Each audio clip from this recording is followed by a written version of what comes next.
There is no pastime too innocent that doesn't attract professionals, and Keith Johnson is one such professional. Keith Johnson is the bubble artist, and he's got a great gig.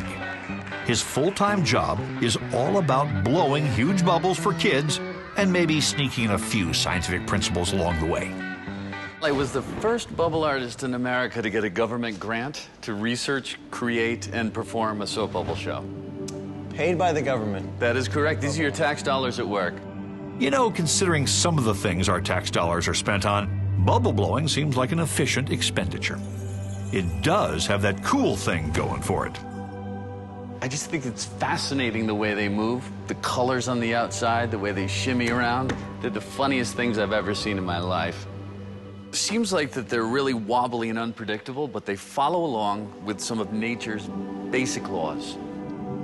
There is a method to the bubble madness that unlocks some pretty basic laws of nature. Law number 1, they act like a prism, reflecting the basic colors of the universe. White light coming in is actually composed of all the colors in the rainbow, and based on the thickness of the film, all the different colors refract off in a different way. And so just like a prism, we get the whole spectrum in every bubble. The amazing thing to me is that when you look up close, it looks like bubbles are clear, but there's so much color going on. That is correct. It's every color of the rainbow. I like to think that the colors are a map showing you that the film is thick in some places and thinner in others. Law number 2, bubbles want to be round, not get around. When we warp one of Keith's monsters, it looks like a drunken amoeba, but once let go, it wobbles its way toward becoming spherical. Go for it. All right? When we get warped, this basic bubble yearning is revealed. They long to become spherical, and their ultimate demise is all part of the great scheme of things. But unlike death and taxes, there is a way of prolonging the inevitable, and that brings us to law number 3. Bubbles are wet and like to stay that way.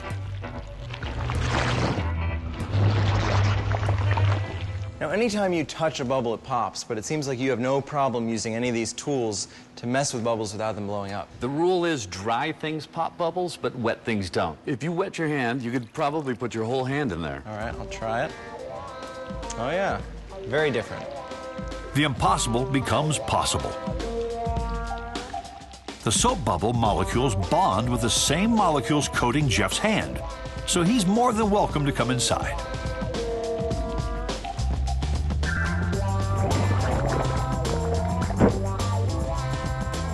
But as soon as my fingers dry, though, big difference.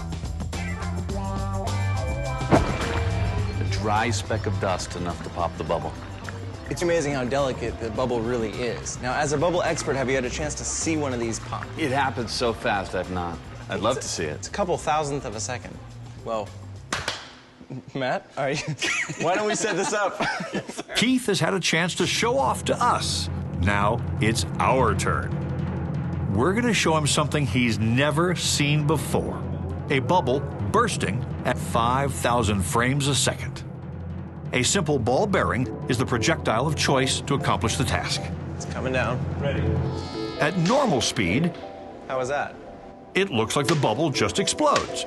But is that what's really happening?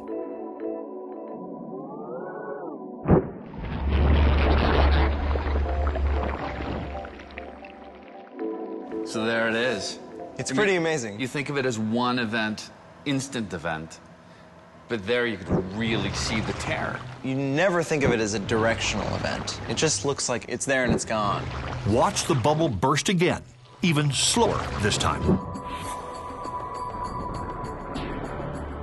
There's some complex science going on here. Surface tension holds the soap bubble molecules together, while the air inside the bubble is forcing them apart. When the bubble begins to tear, soap molecules shoot out in all directions as tiny droplets. Okay, as we bid farewell to the wonderful world of bubbles, we recruit some volunteers to give them a last kiss goodbye.